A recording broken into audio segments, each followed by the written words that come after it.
Perpanjangan masa gencatan senjata antara Amerika Serikat dan Iran masih meninggalkan situasi yang rapuh dan ketidakpastian yang tinggi. Meski ada jeda pertempuran, blokade, ancaman serangan lanjutan, dan tentu ketidakstabilan pasar masih membuat dunia resah. Setelah melalui perundingan pertama yang belum menghasilkan kata sepakat, Menteri Luar Negeri Iran Abbas Araghchi kembali bertanda ke Islamabad, Pakistan, Sabtu 25 April lalu. Dalam kunjungan ini, Abbas Araghchi bertemu dengan Perdana Menteri dan Panglima Militer Pakistan, Shehbaz Sharif dan Asim Munir.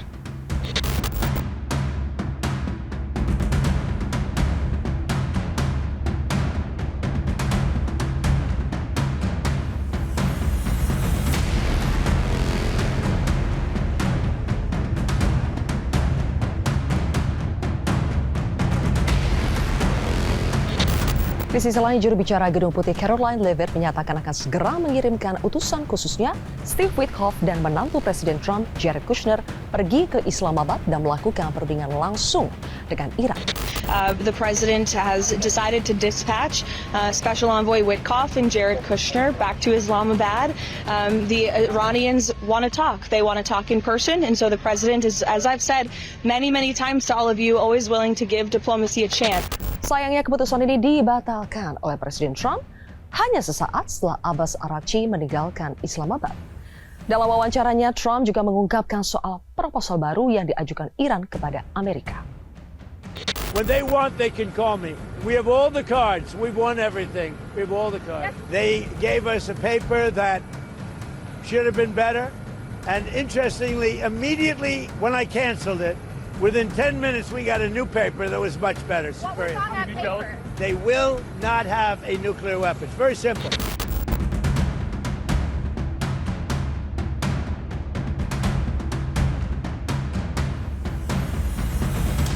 Pakistan bukan satu-satunya negara yang disambangi Abbas Araghchi sebagai upaya Iran untuk mengakhiri perang. Setelah sebelumnya juga melakukan tur diplomatik ke Oman, Menteri Luar Negeri Iran Abbas Araghchi tiba di Rusia pada Senin 27 April.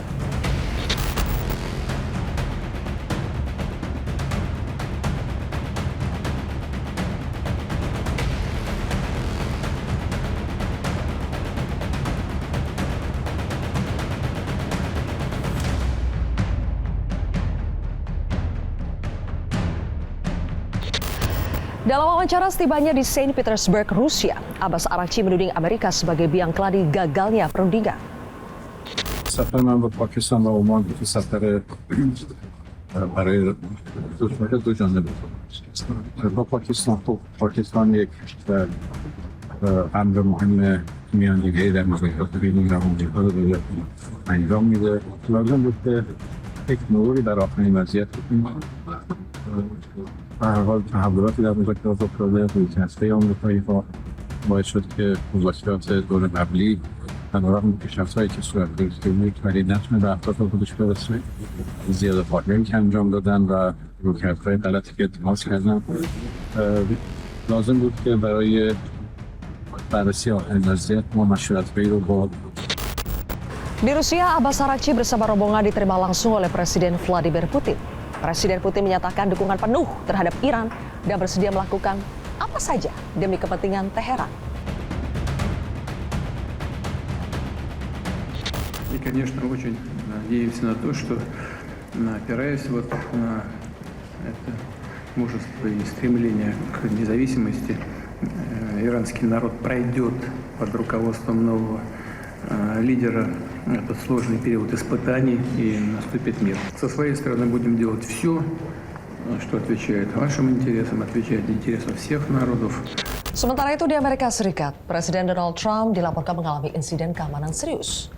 Peristiwa ini terjadi saat Trump menghadiri jamuan makan malam bersama para wartawan White House Correspondents' Dinner pada Minggu 26 April lalu.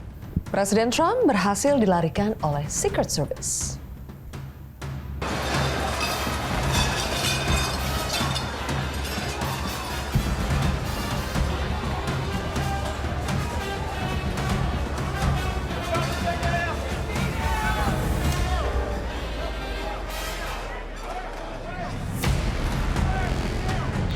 Berdasarkan informasi terbaru, pelaku percobaan penembakan terhadap Presiden Donald Trump diidentifikasi bernama Cole Thomas Allen. Pria 31 tahun ini diketahui berprofesi sebagai guru yang berasal dari Torrance, negara bagian California. Pihak berwenang Amerika Serikat masih menyelidiki motif pasti dari pelaku. Pelaku diketahui membawa beberapa senjata api dan mencoba menerobos pos keamanan sebelum akhirnya dilumpuhkan oleh para agen Secret Service. Insiden ini menambah panjang upaya serangan terhadap Presiden Trump dan menjadikannya salah satu politikus yang paling sering menjadi target ancaman.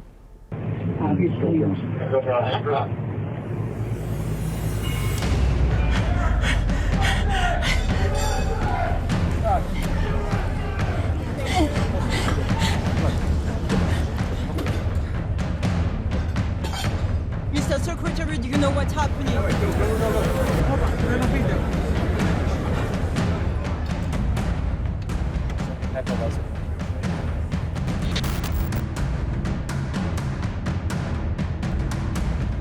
Perdamaian di Timur Tengah tampaknya ibarat jauh panggang dari api.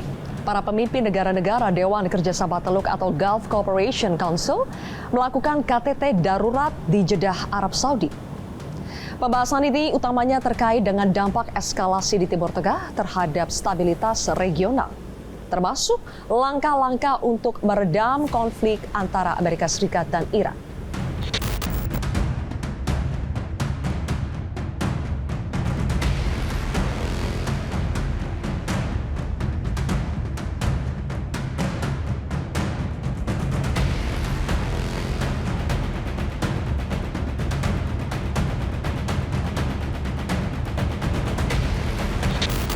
Lalu apakah Amerika Serikat akan menerima proposal baru yang diberikan Iran?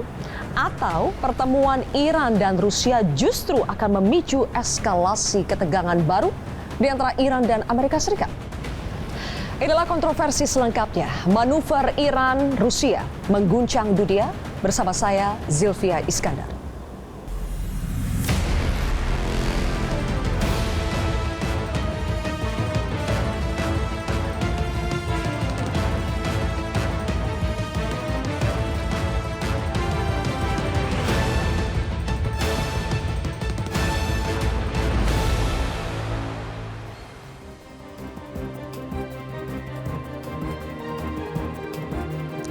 Pemirsa, 3 narasumber sudah hadir di studio Metro TV. Di sebelah kiri saya adalah atas pertahanan Iran periode 2009 hingga 2012, Profesor Budi Pramono. Prof. Budi, selamat malam. Selamat malam, Mbak. Terima kasih sudah hadir. Kemudian juga ada pakar politik Timur Tengah Hasibullah Satrawi. Mas Hasibullah, selamat malam. Malam. Dan juga Dubes RI untuk Iran periode 2012 hingga 2016, ada Bapak Dian Wirang-Jurid. Pak Dian, selamat malam. Terima kasih sudah hadir di kontroversi. Baik. Selamat malam pemirsa. Saya akan mulai dulu dari Prof. Budi. Apakah pertemuan Iran-Rusia di Saint Petersburg itu merupakan sinyal telah terbentuknya kesepakatan pertahanan rahasia antara Teheran dan Moskow untuk membuka blokade Amerika Serikat di Selat Hormuz? Ya, kalau menurut saya too soon or too late. Jadi terlalu awal lah kalau mengatakan seperti itu. Tapi for sure, apa historical backgroundnya antara Russian dan Iran ini memang bukan baru sekarang. Jadi ups and down-nya hubungan Iran dan Rusia memang sudah sejak dahulu kala. Ya, mulai dari dia membantu bagaimana di Syria, kemudian pada saat perang Iran juga sebetulnya dia berpihak ke Irak, ya kan? Tapi kesininya ya karena memang tekanannya itu sama, itulah menganggap common enemy itu memang salah satu poin untuk memperkuat solidaritas. Nah, karena mereka berdua itu melihat bahwa ini adalah common enemy Amerika ini, maka ya saya pikir that's logic kalau misalnya datang ke sana. Kemudian kalau kita lihat bagaimana dia bantuan secara militer meskipun below the surface, satelit dan lain sebagainya, itu kan sudah daily activity bagi mereka. Dan saya melihat memang kesini-kesini hubungan antara Iran dan Rusia memang semakin membaik. Kalau misalnya kita lihat jauh lagi, ya kalau misalnya kita lihat bagaimana posisi, ini kita strategically tactical strategically consideration ini. Kita kan punya danau yang terbesar di dunia ini, yang kita sebut Laut Kaspia, itu sebetulnya danau. Nah, itu danau atau Laut Kaspia itu kalau kita lihat geographically very strategic. Saya hanya mencoba untuk bagaimana menganalisa bahwa ternyata hubungan Rusia dan Iran ini memang ya sesuatu yang sudah terjadi lama gitu kan. Nah, ini kan dikelilingi, yang kebetulan saya binin Iran, Irak, Azerbaijan, dan Turkmenistan. Ini kan dikelilingi oleh Iran, kemudian Azerbaijan, Turkmenistan, ya kan. Di atasnya itu kan Russian. Nah, Russian di sini nobody knows bagaimana dia hubungan ke Iran, karena kan itu tidak ada tahu negara yang sekelilingnya itu, semuanya tertutup di situ. Nah, hal-hal yang seperti ini saya pikir logik lah kalau misalnya dia semakin mempererat. Di samping itu juga kita tahulah saat sekarang ini yang mempunyai leverage kan dua negara ini, antara China dan Rusia. Jadi saya pikir pertanyaan Mbak tadi ya wajar-wajar saja kalau misalnya Iran datang ke sana. Saya pikir diplomatically itu juga saya pikir that's right gitu. Tapi economically juga saya pikir penjualan barangnya Iran juga below the surface, kayak misalnya drone apa segala macam, saya pikir lancar-lancar. Tapi secara spesifik, Prof Budi, Anda melihat apakah ada strategi kesepakatan antar kedua negara ini untuk membantu membuka blokade yang dilakukan Amerika Serikat di Selat Hormuz? I think so. Kenapa demikian? Karena yang tadi saya sampaikan dari awal. Karena bagaimana image-nya Rusia, bagaimana image-nya Iran, melihat Amerika ini kan binding gitu, jadi sesuatu yang semakin menganggap bahwa itu common enemy. Dan kalau misalnya kita ambil secara garis besar bagaimana Rusia dan Cina di kawasan, Rusia dan Cina ini never ever agree kalau misalnya Amerika di situ single power, dominant power di Middle East. Jadi kalau menurut saya datang ke Rusia ini adalah sesuatu yang sangat logik, apalagi nanti datang ke Cina ini juga kan dari awal sudah disampaikan oleh Mujtabah, ya kan? Kalau toh memang tuntutan saya karena kamu banyak dosa, katanya Mujtabah kan, dosanya kau bunuh orang tua saya, ibu saya, anak saya, kamu bunuh ahli-ahli nuklir saya, dan kalau itu masih juga kamu lakukan dan kamu tidak memberikan konsesi dan bayar biaya perang, ya saya akan undang Rusia sama Cina ke negara saya, dan saya punya nuklir loh, gitu kan bahasanya seperti itu kira-kira. Jadi message-nya semakin clear ya. Pak Dian, setelah 2 bulan berperang, sekarang kita melihat frontal. Di depan itu Iran sudah menunjukkan kedekatannya dengan Rusia, bertemu langsung, Menlunya bertemu langsung dengan Presiden Vladimir Putin. Kenapa sekarang, Pak Dian? Terima kasih. Saya melihatnya dari global dulu ya, bahwa yang namanya kekuatan dunia sekarang ada 3. Amerika, Rusia, Cina. Prinsipnya dalam segitiga hubungan mereka ini, siapapun yang berhadapan dengan Amerika, pasti mereka ya bersatu. Kalau Rusia berhadapan dengan Amerika, Cina pasti mendekat ke Rusia. Kalau Cina berhadapan dengan Amerika, Rusia mendekat ke Cina. Dengan kawan-kawannya. Nah, sekarang kalau ditanya tadi, kenapa mulai kedekatan sekarang? Tidak sekarang. Kedekatan mereka tadi udah disinggung oleh Pak Jenderal. Kenapa ditunjukkan sekarang, Pak? Kenapa ditunjukkan sekarang? Karena dia tahu kapan harus menunjukkan kedekatan itu. Selama ini dia harus bisa menempatkan diri. Bahwa kalau terlibat langsung, itu orang tidak terlalu melihat ya. Padahal tadi itu berbatasan di Kelautan Kaspia dengan Rusia dan Turkmenistan dan Azerbaijan. Artinya mereka hubungan itu retak. Tapi tidak akan terlalu dipakai secara mencolok untuk begitu saja langsung membantu menyatakan keberpihakan kepada Iran ketika Iran sendiri mampu menunjukkan bahwa dia sendirian pun mampu menghadapi. Tapi ketika Amerika sudah mulai kehabisan akal, mulai Israel juga kehabisan akal, mulai memanfaatkan teman-teman yang di Teluk itu, 6 negara itu, barulah Rusia dan Cina mulai mengantisipasi secara lebih dekat, lebih hati-hati untuk memutuskan kapan masuk. Nah, sekarang perubahannya sudah terjadi dan ini buat saya penting, yaitu bahwa kesadaran antara Cina dan Rusia sendiri sudah semakin terlihat. Tadi Mbak Zilvi bilang kedekatannya, tapi tolong dilihat yang kedua, faktor kedua, bahwa yang namanya negara Teluk yang selama ini dipakai Amerika untuk menyerang sudah mulai berubah pikiran juga. Saudi mendekat dengan Iran, kita bisa lihat rombongan hajinya sudah tiba, rombongan haji Iran sudah tiba di Saudi. Oman, dari dulu Oman itu salah satu, kalau mau jujur, Oman itu salah satu pintu keluar minyaknya Iran. Karena dia bisa menyalurkan dengan kerjasama melalui Hormuz yang ada di bawah kekuasaannya, tanda kutip, dia bisa langsung berhubungan dengan Oman. Nah, Oman kemudian dipakai untuk menyerang. Oman sendiri dan Saudi sebenarnya setengah hati, termasuk Uni Emirat Arab. Makanya kalau dilihat, Uni Emirat Arab pun sekarang sudah mulai menarik diri dari Trump. karena dia tidak mau semua kemegahan yang dicapai bertahun-tahun dihancurkan begitu saja. Tolong diingat, Iran masih sangat menahan diri untuk tidak membabi buta menyerang pusat-pusat ekonomi dan pusat-pusat pariwisata Dubai misalnya. Kalau itu diserang, nggak usah banyak-banyak. Satu rudal menyentuh Burj Khalifa, pasti kosong Dubai. Ditinggalkan investor, ditinggalkan orang bilang turisme, karena di sana jadi destinasi turisme yang juga menarik.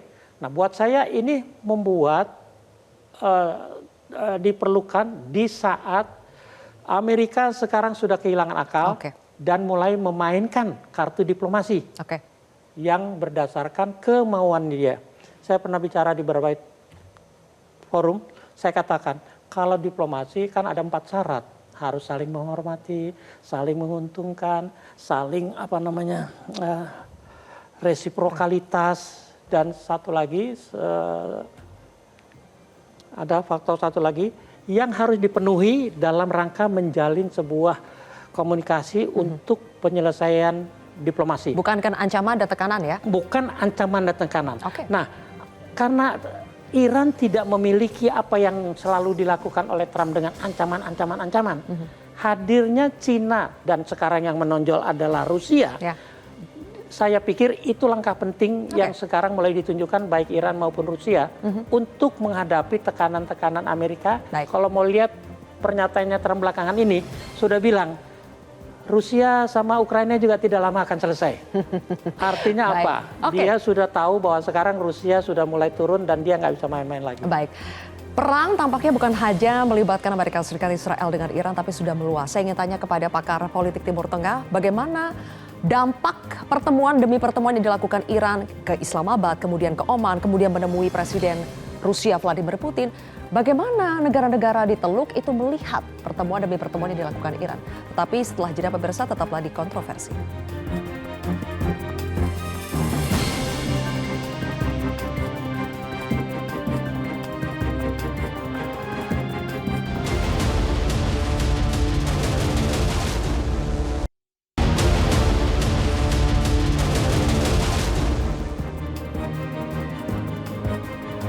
Baik, kembali lagi di Kontroversi pemirsa. Jadi Mas Hasibullah, bagaimana negara-negara Teluk, negara-negara Timur Tengah melihat pertemuan Iran terutama dengan Rusia?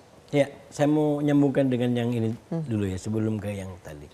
Yang pertama, kalau bagi saya manuver Iran ketemu dengan Rusia ini bermakna dalam 2 hal. Kalau hubungan strategis semua orang sudah tahu, tapi momennya tadi ditanyakan konteksnya itu menurut saya luar biasa. Yang pertama saya memaknai ini adalah cara Iran untuk bikin manuver untuk kemudian yang saya sebut sebagai upaya politik lenggak-lenggok cantik. Apa itu? Kenapa politik lenggak-lenggok cantik? Kalau kita ikutin dari awal, sebenarnya termasuk perundingan pertama itu terjadi karena Iran menjadi faktor. Yaitu Iran mau menerima konsep solusi sementara. Awalnya Iran nggak mau. Konsep dia adalah mau berunding tapi konsepnya adalah untuk permanen solusi. Tapi dia mau untuk konsep sementara 2 minggu. Itu adalah faktor. Nah, saya melihat di perundingan kedua ketika gagal juga sama. Dia menjadi faktor. Dia minta 2 hal, yaitu perbaikan sikapnya Trump dan membuka blokade pelabuhan. Enggak maksudnya dilakukan. Menjadi faktor apa Mas Hasibullah? Faktor gagalnya perundingan kedua karena permintaan Iran, syarat Iran nggak dipenuhi. 2 hal tadi gitu. Nah, ketika situasi seperti itu, maka Iran melakukan sebuah manuver dalam pengertian kalau Trump mau, sebenarnya ada kesempatan mau mensukseskan perundingan kedua, tapi dia keburu ngambek. Yaitu yang saya bilang tadi, dia bikin kunjungan ke luar negeri secara independen, Pakistan, Oman, dan Rusia. Kalau kita baca timingnya itu kan setelah Trump mengumumkan gencatan senjata perpanjangan secara sepihak. Secara sepihak, kemudian perundingan yang kedua tidak jadi. Iya, artinya apa? Dia ke situ bukan atas gertakan, bukan atas intimidasi Trump. Dia ke sana sebagai agenda independen bahwa kami punya agenda, yaitu ke Pakistan. Dan kalau kita lihat waktu itu luar biasa tadi di tayangan kan, begitu lagi nyampe di Pakistan itu Amerika langsung buru-buru akan kirim tim. Jadi seakan-akan akan dipaksa untuk ketemu. Tapi lagi-lagi dia tunjukkan independensi. Karena itu dia lanjut ke Oman. Dan Trump menurut saya di situ kebijakannya memilih untuk tidak atau membuat sesuatu tidak terjadi perundingan. Karena dengan mengcancel utusannya, maka kemudian tidak terjadi pertemuan itu, padahal Arabnya balik lagi ke Pakistan. Artinya apa? Seandainya Trump lanjut dengan mengutus Witkoff, maka kemungkinan, nah itu yang saya bilang kemungkinan, kalau mau melanjutkan perundingan kedua bisa terjadi. Oke, jadi maksudnya yang tidak mau perundingan kedua terjadi itu siapa? Amerika Serikat atau Iran? Pada akhirnya yang melakukan itu adalah Amerika. Karena Amerika yang menggagalkan mengirim utusan. Nah, ini yang saya bilang lenggak-lenggok cantik. Jadi Iran seandainya mau ketemu, dia sudah mempunyai ruang manuver belok secara halus, yaitu bahwa dia dalam rangka balik ke Pakistan dan ketemu dengan utusannya Amerika. Kenapa kali ini Amerika yang tidak mau? Menurut saya kembali ke awal tadi, dia dari awal terlalu emosional. Jadi melihat katakanlah dia ingin Iran terkesan tunduk, ikut kepada syaratnya, datang lebih dulu, lalu kemudian ini para diplomat ada di sini semua. Itu kan tertib diplomat itu. Siapa yang datang duluan? Kalau Pak Dubes itu biasanya jam berapa, Atan itu jam berapa, sudah ada aturannya. Nggak mungkin Atan duluan lalu kemudian Dubesnya belakangan misalkan, atau kepentingan pengamanan Atan duluan diamankan baru kemudian Dubes nanti. Sudah ada aturannya begitu. Nah, kalau mau konteks tertib secara diplomasi di situ Amerika maunya Iran dulu datang baru Amerika. Tapi lagi-lagi Iran menegakkan independensi.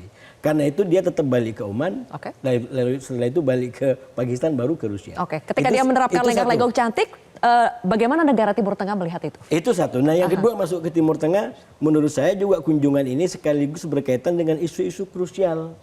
Oman itu mau tidak mau akan menjadi pembahasan ke depan tentang Hormuz. Jadi penting Iran datang ke situ untuk membuat agenda yang lebih kuat. Apalagi dengan Rusia, itu berkaitan dengan nuklir yang memang mungkin dugaan kita yang sangat besar adalah kalau seumpamanya uranium mau dipindah ke Rusia misalkan, itu sudah ada pembicaraan awal. Kalau itu mau betul-betul mau diserius. Itu bagi saya konteks keistimewaan daripada manuver di antara Rusia dengan Iran. Bagaimana dengan Arab Teluk? Saya terus terang berharap setelah perang ini ada kayak semacam koreksi yang lebih kritis dari Arab Teluk tentang masa depan kawasan. Tapi melihat sikapnya dalam beberapa hari terakhir, saya terus terang agak pesimis. Yang pertama kita lihat bagaimana menteri-menteri luar negeri Liga Arab itu ingin minta Iran untuk ganti rugi. Bagi saya ini sebuah keberpihakan. Keberpihakan siapa? Katakanlah di dalam kelompok-kelompoknya Amerika. Sehingga memang betul Iran yang menyerang, tapi ketika minta untuk ganti rugi, seakan-akan dia membalas sikapnya Iran yang juga minta ganti rugi kepada Amerika. Yang kedua, kalau kita lihat juga pertemuan di Jeddah, itu menunjukkan bahwa belum tentu arahnya, dan yang kita harapkan Timur Tengah ini mengalami refleksi kritis tentang siapa lawan siapa kawan, sepertinya masih butuh kesabaran dan doa lebih. Jadi belum tentu Arab lagi. Saudi dengan negara-negara Teluk lainnya itu mulai mendekat ke Iran, belum tentu demikian. Belum tentu kompak. Yang terjadi hari ini justru faksionalisasinya makin menguat. Uni Emirat Arab keluar dari OPEC. Kemudian sikap Uni Emirat Arab juga yang sangat keras terhadap kelompok-kelompok ini, terutama kaitan juga dengan Israel. Saya belum melihat arahnya menjadi lebih konklusif dari Arab Teluk. Memang belum konklusif, nanti kita akan dalami soal OPEC tadi, tapi jeda dulu Mas Hasibullah, saya kembali ke Prof Budi. Prof Budi, jadi sebetulnya pertemuan Iran ke Rusia itu arahnya kemana? Apakah akan menghasilkan, kita akan melihat Rusia akan lebih frontal dalam membela, dalam menunjukkan dukungannya kepada Iran, atau bagaimana Prof? Mbak, ketika kita bicara Iran dan Rusia, saya jadi ingat lagi bagaimana politiknya Iran ini, kalau based on the art of war-nya Sun Tzu. How to subdue the enemy without fighting. Nah, dari Clausewitz melihat bahwa diplomasi is the continuation of politician by other means. Ini dilakukan semua sama Iran. Ya, bagaimana diplomasi ini sebegitu getolnya? Karena bagi Iran ini bagaimana caranya tidak usah berperang tapi ngalahkan musuh. Nah, kembali lagi yang Mbak sampaikan bagaimana Russian ini, to my perception, itu ada dua sisi ya. Ini MBDA vs Strategic Comprehensive Partnership yang baru dibuat. MBDA? Ya, Mutual Binding Defense Agreement. Ini belum ada, makanya kalau tadi disampaikan bahwa tidak ada memang frontal open warfare, konvensional warfare yang benar-benar ya face to face memberikan bantuan kepada Iran, karena there is no mutual binding defense agreement antara Rusia sama Iran. Nah, tapi currently kita sudah mendengar bagaimana strategic comprehensive partnership ya, Treaty of Strategic Comprehensive Partnership. Apa isinya? Isinya economically focused, militarily focused, and also politically focused. Jadi memfokuskan bagaimana politik ke depan antara Iran sama Rusia menghadapi Amerika. Bagaimana ekonomi ini setelah di-ban sama Amerika, sanksi dari Amerika, bagaimana Iran sama Rusia ke depan. Kemudian secara politis juga, karena situasinya Iran yang sebegitu dicengkeram dengan banyaknya negara-negara teluk di sana, headquarter Amerika. Nah, bagaimana Iran menghadapi ini sendiri apa tidak? That's why ini sangat ini saya pikir leapfrog and bound. Jadi ini bukan hanya lompatan, tapi ini sekaligus terobosan. Ya, kenapa? Karena ya itu tadi strategic comprehensive partnership treaty gitu. Jadi perjanjian mereka economically, militarily, and also politically udah lengkap. Tapi bagaimana Amerika Serikat akan menerima pesan ini? Apakah dia akan mulai menerima pesan bahwa Rusia akan lebih turun tangan mencampuri urusan perang antara Amerika Serikat dengan Iran atau bagaimana dari point of view-nya Amerika? Dari point of view Amerika, karena Amerika sendiri juga try to increase the escalation, ya tentunya ada aksi, ada reaksi. Nah, itu wajar dalam peperangan. Dan ini salah satu military campaign, propaganda bonfire. Nah, dalam hal ini makanya Amerika akan memberikan itu tadi. Karena ada seperti itu, dia akan memberikan aksi dan reaksi. Reaksinya apa? Yang terbaru. Reaksinya terbaru akan menghabiskan, akan fully air strike yang sekarang ini sedang direncanakan. Tapi tidak tahu benar-benar 100% fully air strike or not dari Amerika. Nah, saya pikir itu Mbak yang resiprokalnya bagaimana military diplomasi, koersif military diplomasi yang dilakukan dalam perperangan ini. Aksi dan reaksi begitu ya, Prof. Kita akan melihat dulu bagaimana Trump, kita tahu sebelum Iran itu meninggalkan Islamabad, Pakistan, Iran telah menitipkan proposal baru yang untuk diserahkan kepada Amerika Serikat. Dan kita akan simak terlebih dahulu bagaimana Trump menanggapi proposal terbaru dari Iran. We've got an amazing military. Now they have to cry uncle. That's all they have to do. Just say, we give up. We give up. But their economy is really in trouble. So it's a dead economy. There will never be a deal unless they agree that there will be no nuclear weapons. Klasik banget ya soal Trump ini. Jadi Pak Dian, bagaimana Anda melihat berbagai istilah sudah dikeluarkan Trump, tapi intinya ya sama-sama mengintimidasi lah. Sekarang pakai istilah cry uncle, supaya Iran mau menyerah total, kalau tidak akan ada lagi perundingan-perundingan. Dari point of view Amerika, sekali lagi Pak Dian, bagaimana sebetulnya Anda melihat perkembangan terbaru setelah Amerika Serikat melihat sendiri Iran menemui Presiden Rusia Vladimir Putin? Terima kasih Mbak. Begini, saya melihatnya tadi yang poin keempat yang syarat sebuah proses diplomasi bisa terlaksana selain saling menghormati tadi disebut reciprocity. Jadi artinya kalau you begitu saya juga bisa begitu.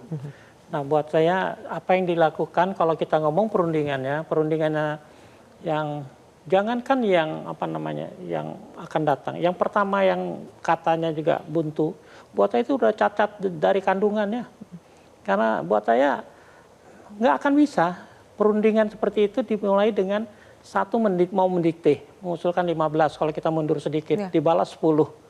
Dimunculkan lagi dengan 2, tapi 2 itu yang buat saya dari Trump itu yang menyentuh paling esensi dari permasalahan ini, yaitu program nuklir Iran harus tidak ada, harus nol sama sekali. Buat saya itu kembali masalah intinya, bahwa yang namanya program nuklir itu berhak semua negara yang anggota NPT, Non-Proliferation Treaty. Yang di dalamnya yang mengkonsepkan NPT itu 5 negara pemenang perang dunia kok, termasuk Amerika. Yang memberi kesempatan bahwa yang boleh punya senjata nuklir adalah 5 negara, yang lain boleh mengembangkan teknologi nuklir. Lah kalau sekarang si Trump bilang harus tidak ada Iran tidak punya program nuklir, bahkan harus terus Hormuz harus dibuka oleh Iran. Buat saya itu menyalahi prinsip dasar NPT. Artinya apa? Ya Trump tolong bubarkan dulu NPT, keluar dia dari NPT atau terserah diapakan. Itu pun kalau disetujui sama 4 yang lain. Artinya dari awal saja ini nggak akan bergerak kalau isinya mendikte kemauan pribadinya Trump. Yaitu Iran tidak boleh punya nuklir, termasuk programnya yang untuk tujuan apapun, termasuk damai.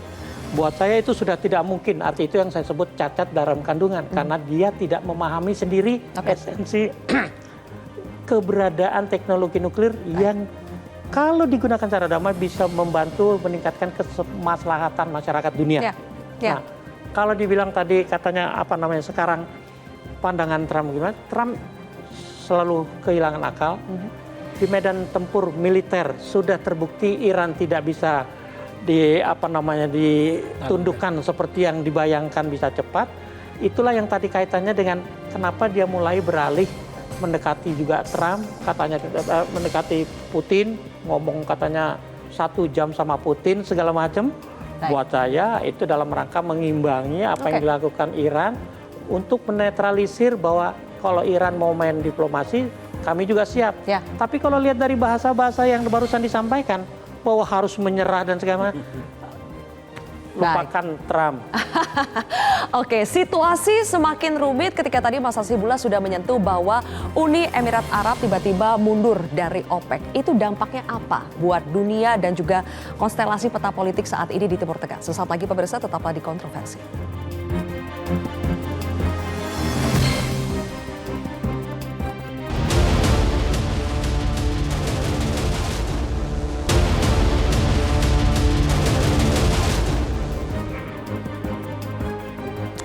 Baik, pemirsa, KTT di Jeddah yang baru saja digelar seharusnya menjadi simbol persatuan negara-negara Teluk atau GCC untuk menghadapi krisis yang terjadi di Selat Hormuz.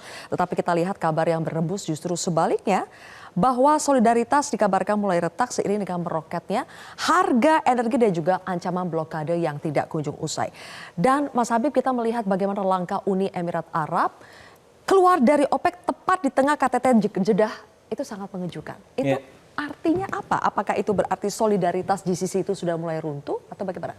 Ya, saya rasa memang bagian daripada dampak luas daripada perang ini itu kemana-mana. Salah satunya tentang tata ulang kawasan, katakanlah di negara-negara Arab Teluk yang terus terang kalau dibaca dari sekarang belum bisa kita membaca arahnya kemana. Karena sekali lagi di satu sisi kita tahu persoalannya mereka itu bukan hanya soal sekarang, tapi juga jauh-jauh hari sebelumnya. Katakan soal Uni Emirat Arab dengan Arab Saudi yang sudah menjadi semi terbuka di Yaman gitu ya, dan itu cukup memanaskan suasana, dan Bahrain yang juga sudah berhubungan dengan Israel begitu, dan sekali lagi ini juga mengganggu di internal mereka. Nah, memang perang melawan Iran ini kemudian kayak semacam menghancurkan bangunan yang sebenarnya sudah rapuh gitu. Jadi yang selama ini sudah tidak terjaga dengan baik, dengan adanya serangan dari Iran, perang Iran ini, maka kemudian itu lebih cepat lagi kehancurannya. Nah, oleh karena itu yang saya bilang tadi, kita perlu melihat beberapa waktu ke depan ini akan seperti apa. Dan sebenarnya nyambung ke Pak Budi tadi, dampaknya menurut saya bukan hanya di kawasan, di tingkat global sendiri. Saya melihat kalau view-nya kita buka secara global, kalau pakai analisa untung rugi secara aktor, menurut saya memang yang paling diuntungkan adalah Rusia. Jadi dengan perang-perang ini semua sebagai itu kemudian membuat Rusia seakan-akan menjadi negara yang paling baik, berkuasa, tadi berperang tanpa harus keluar peluru, dan yang dianggap sebagai musuh-musuh sekarang butuh kepada Rusia, termasuk katakanlah Amerika sendiri. Ini menurut saya sebuah keadaan yang nggak tahu apa ini didesain atau tidak, tapi kalau ini adalah politik, rasa-rasanya kita susah untuk tidak mengatakan nggak ada desain, nggak ada kebetulan dalam politik. Jadi berarti memang ada katakanlah upaya-upaya yang hebat untuk kemudian membuat keadaan ini sekarang membuat Rusia menjadi yang sangat menentukan. Dan itu yang diuntungkan. Yang paling dirugikan siapa, Mas Hasibullah? Yang paling dirugikan tentu saja dalam konteks rugi itu dihancurkan ya katakanlah Iran. Tapi bagi Iran kan bukan pilihan karena dia adalah diserang. Itu bukan kerugian. Yang mengalami betul-betul kerugian dalam pengertian masih banyak pilihan adalah negara-negara Arab Teluk. Yang mestinya dia berada pada pilihan tidak perlu diserang. Tapi saya menggunakan istilah gara-gara mungkin salah penempatan, Arab Teluk diserang oleh lawan dan kawan. Bahkan kadang-kadang Arab Teluk tidak bisa mendefinisikan siapa lawan, siapa kawan. Jadi itu bagi saya sesuatu yang sangat krusial. Nah, kembali ke poin Rusia, saya tadi ingin mengatakan justru dengan adanya Rusia yang semakin strategis, maka kunjungan Arakji ke Rusia itu memberikan makna yang luar biasa dalam konteks Rusia sebagai mediator. Saya sampaikan sejak di awal perang, mungkin juga dengan Pak Dian waktu itu di salah satu TV, mestinya mediatornya 4, bukan hanya 1. Gitu ya. Jadi Karena Islamabad, Pakistan tidak cukup kuat? Kalau kita mengacu kepada pola-pola terbaru, jangankan Iran, di level Gaza itu 4. Mulai dari Qatar, kemudian Mesir, kemudian Turki, dan Amerika sendiri. Jadi sebenarnya kalau kita ingin formula lebih sempurna, memang ini dikeroyok harus. Jadi kalau pakai ayat ini ta'awanu 'alal birri wat taqwa. Ini kerjasama untuk sebuah misi kebaikan bersama. Dan memang harus negara adidaya sekelas Rusia yang turun tangan. Kita tidak menghargai Pakistan. Kita sangat menghormati Pakistan. Justru karena dalam rangka itu perlu ditopang oleh negara lain, katakan Oman, Turki, dan Rusia yang sampai di situ dulu Mas Hasibullah, kembali ke Prof Budi. Prof Budi, jadi apa yang akan membuat krisis energi ini bisa terurai? Apakah untuk memecah blokade yang dilakukan di Selat Hormuz itu lewat jalur diplomasi atau konfrontasi ujungnya? Ya, saya menambahkan dulu tadi yang disampaikan oleh saudara saya karena belum lengkap. Dia bilang ta'awanu 'alal birri wat taqwa, harusnya dilanjutkan wala ta'awanu 'alal ismi wal udwan. Jadi tolong menolong dalam hal kebaikan dan jangan tolong menolong dalam hal kejelekan. Nah, kembali ke pertanyaan Mbak, karena saya agak terasa belum lengkap, jadi saya kenapa. Apakah akan diselesaikan dengan jalur diplomasi atau konfrontasi? Mbak, di dalam perang itu tidak ada istilah yang satu diuntungkan atau dirugikan. Dua-duanya pasti exhausted. Dua-duanya pasti terengah-engah. Ya. Menurut saya, analis manapun juga kalau mengatakan the winner and the loser, itu saya kurang setuju. Nah, kalau dikatakan bagaimana, apakah apakah dengan diplomasi ataukah dengan, kan dari awal Mbak, Amerika itu bagaimana, coba kan kita urut aja dari awal. Bagaimana dia bilang shoot and kill, ya kan? Kemudian headset bilang bahwa lock and loaded. Ini kan sudah direct kinetic engagement. Nah, kemudian baru ya melambai lagi dari epic fury menjadi economic fury. Kemudian sekarang naik lagi. Nah, that's what you call it politik, Mbak. Dari politik ya memang there is no friend and foe, but there is permanent interest, vital interest, survival interest, imaginal interest, dan vital interest, survival interest. Nah, itulah politik. Nah, kembali lagi.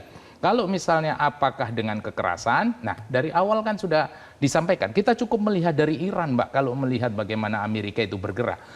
Iran kan selalu bilang, coexist with no coercion. Kalau kita berdampingan, ya baik-baiklah, jangan saling sikat, saling menyakiti, dan lain sebagainya. Di sana kan sudah jawabannya, bahwa Amerika itu seperti apa. Namun demikian bukan berarti bahwa jalan diplomasi itu tertutup.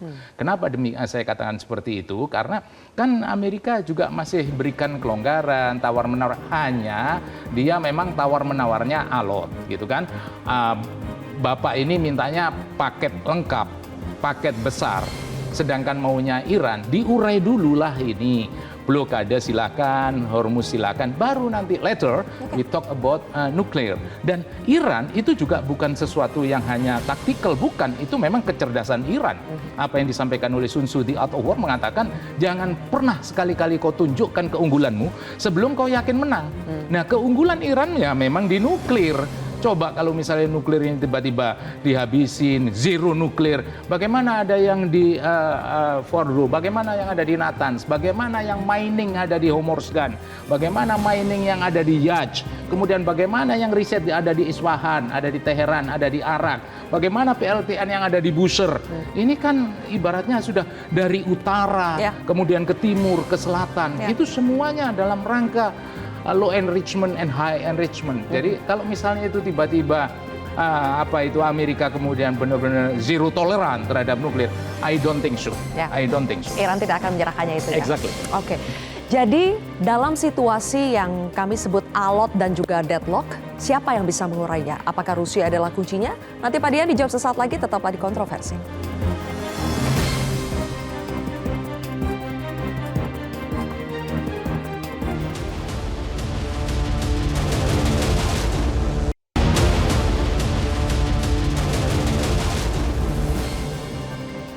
Diplomasi yang dimediasi oleh Pakistan belum berhasil. Lalu apakah Rusia akan menjadi penengah terakhir atau justru memicu perang yang lebih besar? Pak Dian. Terima kasih. Tadi konfrontasi atau diplomasi, saya mengingatkan kembali ada kesamaan proses antara yang negosiasi sekarang berlangsung sama proses JCPOA.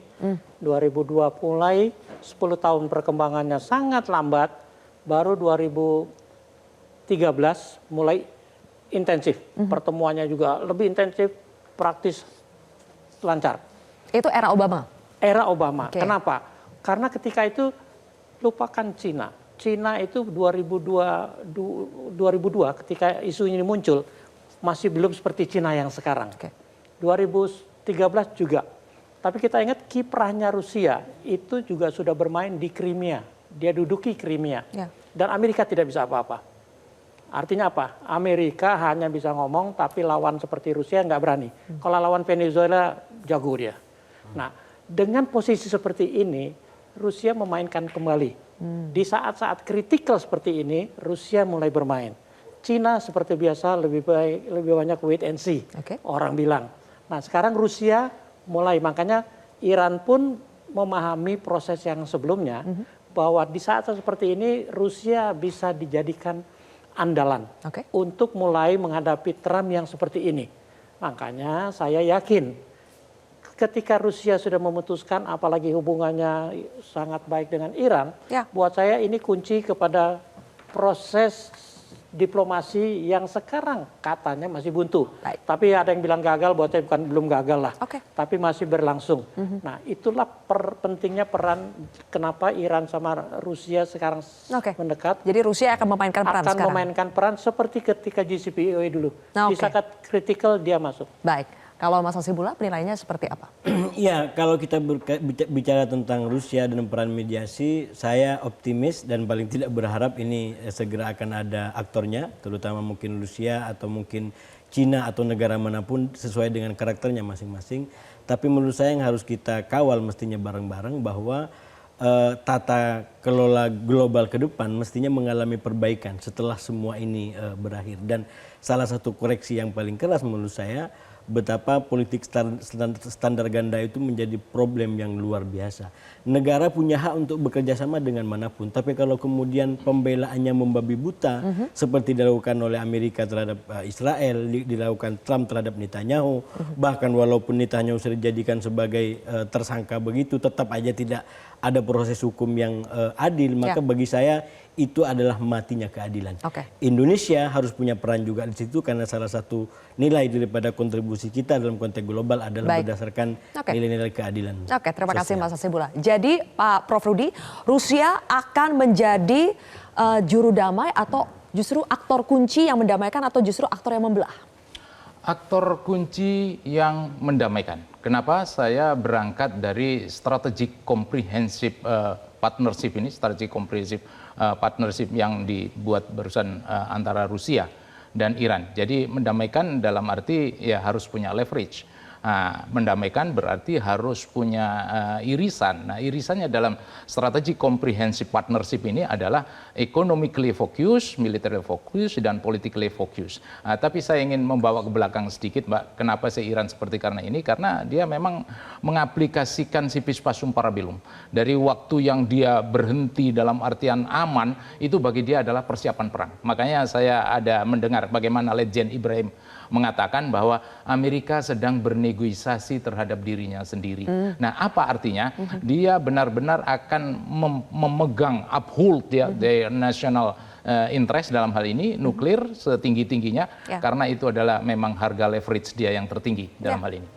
40 tahun di embargo itu waktu untuk Iran bersiap ya. Terima kasih Prof Budi, Pak Dia, dan juga Mas Hasibullah telah bergabung di Kontroversi. Pemirsa, diplomasi yang buntu kini berujung pada adu kekuatan antara poros Iran-Rusia melawan blokade Amerika. Apakah ketegangan ini akan melahirkan resolusi baru atau justru menjadi sumbu ledak bagi konfrontasi baru? Terima kasih telah menyaksikan Kontroversi. Saya Zilvia Iskandar pamit undur diri. Sampai jumpa.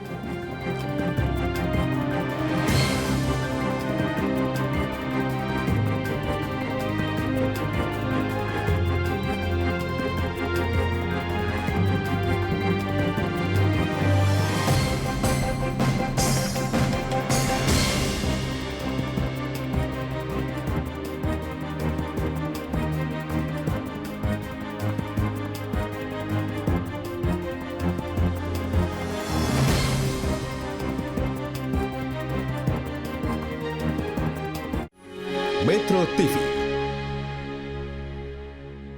Jelajahi cara baru mendapatkan informasi. Download Metro TV Extend sekarang.